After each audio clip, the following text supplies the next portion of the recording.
오늘 우리에게 주신 하나님의 말씀 잠언 23장 12절로 19절 말씀입니다. 생명의 샘과 9월 14일 수요일 말씀 훈계에 착심하라. 함께 읽겠습니다. 훈계에 착심하며 지식의 말씀에 귀를 기울이라. 아이를 훈계하지 아니하려고 하지 말라. 채찍으로 그를 때릴지라도 그가 죽지 아니하리라. 내가 그를 채찍으로 때리면 그의 영혼을 수월에서 구원하리라. 내 아들아, 만일 내 마음이 지혜로우면 나 곧 내 마음이 즐겁겠고, 만일 내 입술이 정직을 말하면 내 속이 유쾌하리라. 내 마음으로 죄인의 형통을 부러워하지 말고 항상 여호와를 경외하라. 정령이 내 장래가 있겠고 내 소망이 끊어지지 아니하리라. 내 아들아, 너는 듣고 지혜를 얻어 내 마음을 바른 길로 인도할지니라. 아멘. 말씀을 보면요, 내 아들아 하는 그런 표현이 여러 번 반복되어져요. 그런 거 보면 이 젊은 자녀에게 대한 이 부모의 간절한 바람, 하나님의 말씀 안에서 바로 세워지고 바른 삶을 살기를 바라는 그 마음이 일차적으로 담겨져 있는 것을 봐요. 그렇다고 하여서 꼭 1차 대상이 성경 속의 그 대상이 젊은 자녀들이라 할지라도 말씀을 받는 우리는 하나님 앞에 어린아이의 심령과 심정, 이 자세와 태도를 가지고 이 말씀을 받아야 할 것입니다.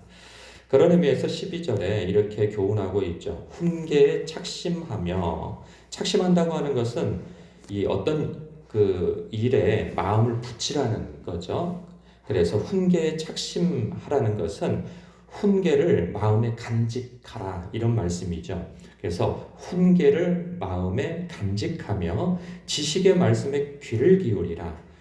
이걸 뭐 정리해 보면 마음을 다해 귀를 기울이고 마음을 다해 하나님의 말씀을 간직하라 이 말씀으로 우리는 받으면 되겠습니다. 그러니까는 하나님의 말씀을 소홀히 대하지 말라 이 말씀을 하고 있어요. 그러면서 이어서 13절 아이를 어떻게 훈계하고 훈육할 것인가에 대한 지침도 말씀해주고 있어요. 아이를 훈계하지 아니하려고 하지 말라. 채찍으로 그를 때릴지라도 그가 죽지 아니하리라. 내가 그를 채찍으로 때리면 그의 영혼을 수월에서 구원하리라. 오늘날 이 젊은 부모에게 이 말씀은 천부당만부당한 말씀처럼 들리기도 하죠. 아이를 채찍으로 때려서 훈계를 하라. 요즘에는 아이를 절대 때리지 말라고 하는 그 교훈이 많이 이렇게 보편화되어져 있죠.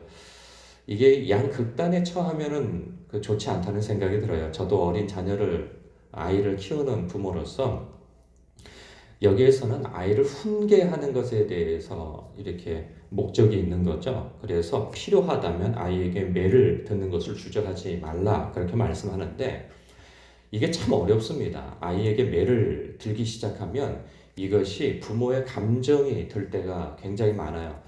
그러니까 아이에게 말로서 훈계를 한다 할지라도 어느 순간에 잔소리가 도를 지나치고 그리고 이 감정이 섞이게 되어지면 이게 추진력을 얻게 되어져요. 그래서 애초에 아이를 요만큼 혼내야 할 일을 갖다가 10을 혼내야 할 일을 갖다가 30, 50, 심지어는 100의 게이지까지 올라가 버리는 그런 감정을 주체하지 못하는 상황이 벌어집니다.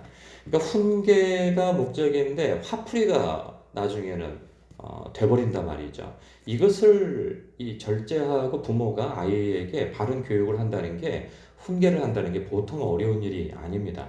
총각들은 이렇게 처녀들은 그것을 잘할 수 있을 거라고 생각해요.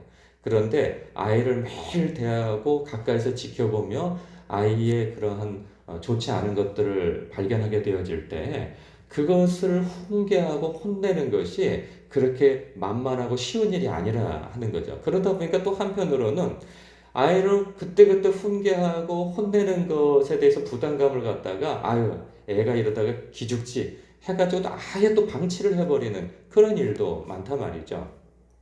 그래서 에베소서 1장 4절에서는 하나의 또 보완 지침을 하나 마련해 주죠. 아비들아, 그러니까 부모들아, 너희 자녀를 노엽게 하지 말고 오직 주의 교훈과 훈계로 양육하라 말씀하고 있어요. 그러니까 주의 교훈이라고 하는 것은 예수님의 정신, 예수님의 마음을 가지고 자녀를 대하라는 거죠. 그래서 훈계를 하고 양육하라 그 말씀을 하고 있어요. 아이들은 초등학교 5학년 때가 골드타임이라고 하더라고요. 신앙교육을 시키는데 그 이상을 넘어가 버리면 이 아이들은 다시 만지기가 어렵다고 그럽니다. 그래서 저도 이 아이들한테 어렸을 때 하나님의 말씀을 가르치고 이 하나님의 뜻대로 사는 하나님의 사람으로서의 삶이 어떠한가를 가르치기를 열심히 하는데 쉽지는 않습니다. 그 삶의 변화를 하나님께 맡겨드리며 부모로서 내 할도리를 하는 것이죠. 근데 어찌하든지 우리는 이 하나님의 말씀을 아이한테 가르칠 필요가 있는데 그런데 이건 아이에게만 적용되어지느냐? 그렇지 않은 거죠. 우리는 모두가 하나님 앞에 아이입니다. 그래서 하나님께서 이것을 통해서 우리는 하나님의 성품을 알 수가 있어요. 뭐냐 하면 아이를 대할 때 바른 훈계를 하고 말씀에 따른 바른 훈계를 하고 심지어는 필요하다면 매를 들어서라도 그 아이를 바른 길로 인도하라 하는 이 말씀은 하나님께서 우리를 대할 때도 똑같은 마음으로 대하신다 하는 거예요. 하나님께서는 마냥 아이고 괜찮다 괜찮아 그럴 수도 있지 그렇지 않으신다는 거죠. 그래서 하나님께서 사랑의 하나님이시지만 잘못된 것에 대해서는 부모가 자녀를 따끔하게 혼내서 바른 길로 인도하는 것처럼 하나님께서도 그리하신다는 그 내용을 담고 있는 거예요. 그래서 신약 성경에서도 훈계하지 않는 자녀는 버린 자식이라 이렇게 말씀하지 않습니까? 그래서 하나님 앞에 우리가 훈계를 받고 징계를 받거든 우리 하나님께서 내 아버지라는 것을 기억하고 달게 받으라 이 말씀을 하고 있음을 봅니다.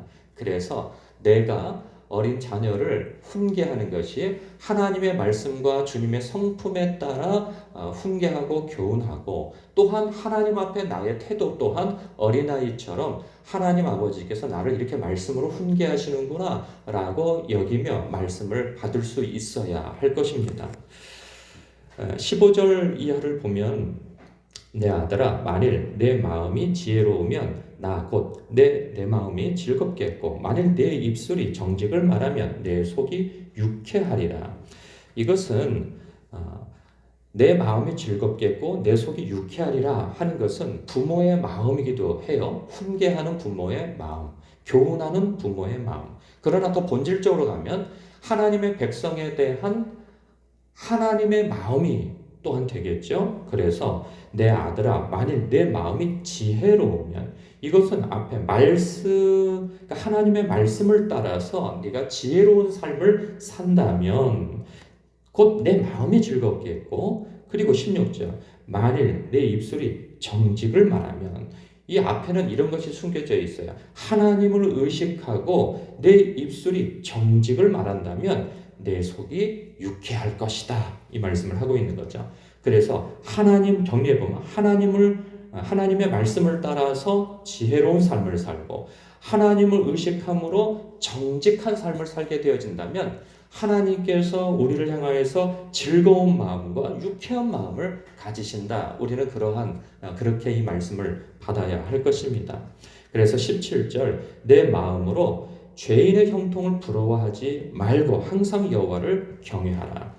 여러분, 우리가 죄인의 형통을 부러워하지 않고 살려면 이 뒤에 있는 이 문구가 선행되어져야 하는 거죠. 항상 여호와를 경외하는 것. 이것이 선행되어지지 않고 죄인의 형통을 부러워하지 말아야지 이것은 자기 암시이고 이 자기 의지로서 되어질 일이 아니에요. 굉장히 어렵습니다.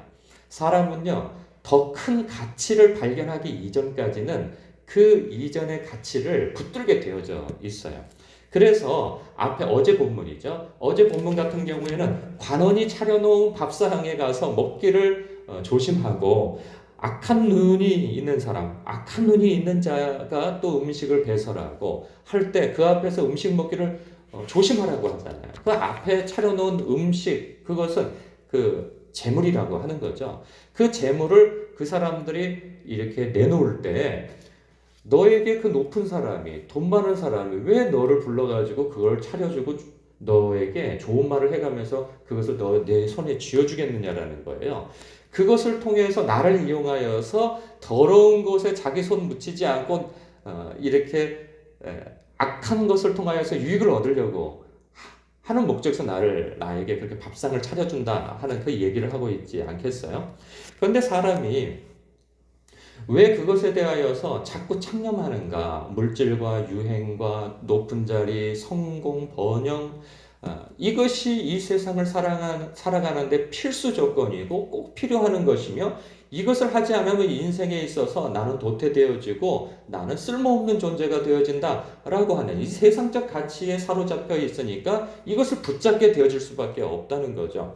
그래서 교회도 신자도 목사도 아는 것은 아는 거지만 세상에서의 내가 붙드는 것은 달리 해야 되겠다고 하는 마음을 갖게 되어지는 거예요. 그래서 우리가 하나님을 경외한다는 것은 하나님의 말씀을 경외한다는 것과 같죠. 그래서 하나님께서 이거 오라 하면 옳은 줄 알아야 되고 이거는 그런 거야 하면 그런 줄 알아야 된다는 거죠. 근데 이게 반대가 되어지니까 문제예요.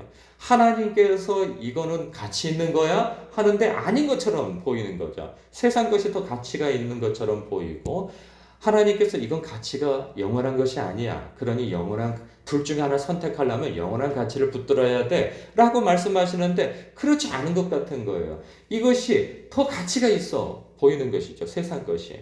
그러니 우리의 마음은 하나님의 말씀에 사로잡혀 하늘의 가치에 그 시선을 둔다면 어려움은 사실 크게 없는 거죠. 왜냐하면 무엇이 충분히 받을 수 있는 말씀들입니다. 그래서 오늘도 하나님의 말씀에 나 자신을 비추어 보아 내가 바로잡아야 할 것은 무엇이고 고쳐야 할 것은 무엇이며 그리고 하나님께서 인정하시는 것은 내 삶 속에서 무엇인지를 분별하여서 하나님의 선하시고 기쁘시고 온전하신 뜻을 분별하여 그 말씀대로 사는 오늘 하루가 되어야 할 것입니다. 오늘도 그렇게 하나님의 뜻대로 하나님을 기뻐하시고 즐거워하시게 하는 입술에 미소를 짓게 하는 저와 여러분의 삶이 계속되어지길 주님의 이름으로 축복합니다. 기도하겠습니다. 하나님 아버지, 하나님의 말씀의 교훈이 늘 우리의 삶을 감싸고 있음을 고백합니다. 모든 것을 다 우리는 기억하지 못하는 한계를 가지고 있습니다. 사랑하는 주님, 그러하더라도 이 순간 하나님께서 교훈하시는 어떤 말씀이 있다면 나 자신을 하나님 앞에 고치고 바로잡는데 게으르지 않게 하옵시고 주저하지 않는 저희들 되게 하옵소서. 또한 하나님께서 이것이 정론이 이 길로 가라 하신 그 말씀이 있다면 주님 그때 우리가 반응할 수 있는 사람, 순종할 수 있는 사람 되게 하여 주옵소서. 모든 것을 다 기억하지 못한다 할지라도 주님께서 내 발에 등이 되어주시고 내 길을 비추는 빛이 되어주셔서 순간순간 그 말씀을 떠올라 바른 선택, 바른 태도, 바른 말, 바른 생각을 하며 주님 앞에 기쁨의 사람이 되어질 수 있는 삶의 행보를 천성을 가기까지 오늘도 하는 저희 모두 되게 하옵소서. 예수님의 이름으로 기도드립니다. 아멘. 하늘에 계신 우리 아버지여, 이름이 거룩히 여김을 받으시오며 나라에 임하옵시며 뜻이 하늘에서 이루어진 것 같이 땅에서도 이루어지리이다. 오늘날 우리에게 일용할 양식을 주옵시고 우리가 우리에게 죄 지은 자를 사하여 준 것 같이 우리의 죄를 사하여 주옵시고 우리를 시험에 들게 하지 마옵시며 다만 악에서 구하옵소서. 대개 나라와 권세와 영광이 아버지께 영원히 싸움나이다. 아멘.